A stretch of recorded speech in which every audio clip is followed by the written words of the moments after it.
Assalamu alaikum құрметтілерім. Бүгін біз сіздермен жылқының біріншілік етін жайғастыратын боламыз.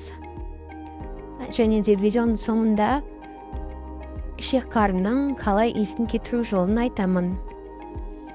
Алдымен осылай қабырғаның асты жағындағы жауырынның жағына шеміршекті сондай майда жерлерді алып, қортапқа дайындап қоямын. Мал сойған күні қортақ жемейтін қазақ жоқ шығар. Біздің оңтүстікте ең солтүстік жақты білмейді екем. Мына мен алып жатқан жер қабырғаның сырты қазылық деп айтылады.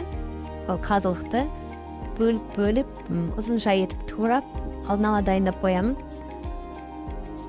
Қазы тұғуға қазір жақсылап турап, бөліп, жаңағы арасынан шыққан еттерді қордап қас салып, бұны турап, жайғастырып тастаймын.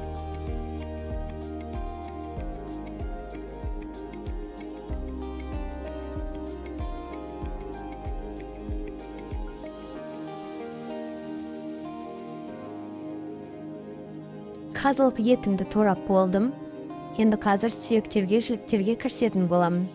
Арасында осылай шыққан еттерден мен шегуге бөлек және қортаққа бөлек алып қойып жатырмын. Жіліктерді шамал еттерін ажыратып, тұздап, асатын еттерін де бөлек қойып қоямын. Осылай бөліп, тұздап,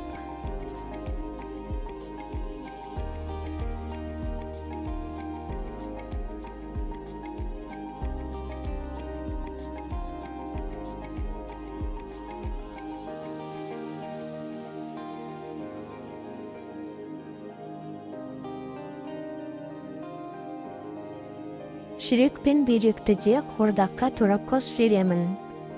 Бауырды қосайын десем, біздің үйде ешкім бауыр жемейді қордақтағы.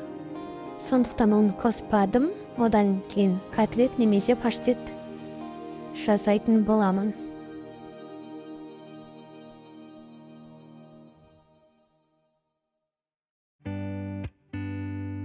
Осылай бүкілін ажыраттық еттерін бөліп болғаннан кейін барлығын жақсылап тұздап, кесенге салып қоямын.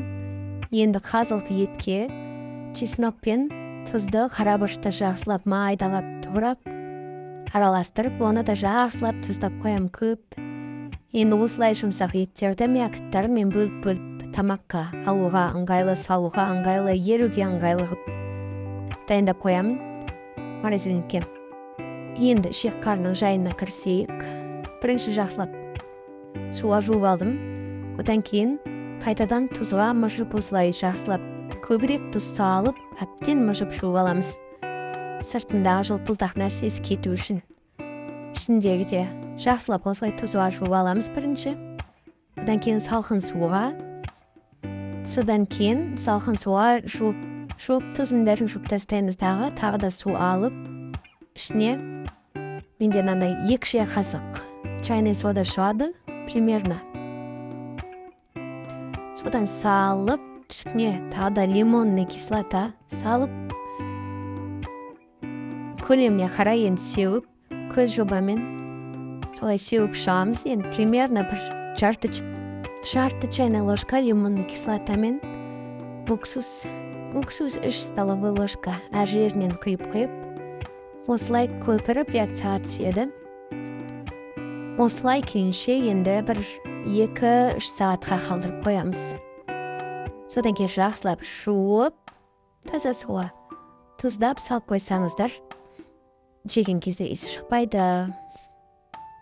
Ендігі жерде мен қазылық еттерін дайын тұр. Осылай тез бәшілік еттен 3 қазына тығып тастадым. Содан кейін жаңағы тұздаған жілік еттерінің бәрін асуға бір азатын бір жіліп, 2 қабырға еттерінен бөліп сап қойдым. Одан кейін шегетін етімді шегіп, пакеттерге бөліп, тез егерейтін ғып, жұқа етіп, морозильникке оны да салып тастап, осылай бір күн кетті, бірақ видеода 5 минуттың ішінде бәрін қатырып тастаған соңғы. Видео ұнаса, каналға тіркелуді ұмытпаңыз. Жаңа видеоларды жіберіп алмас үшін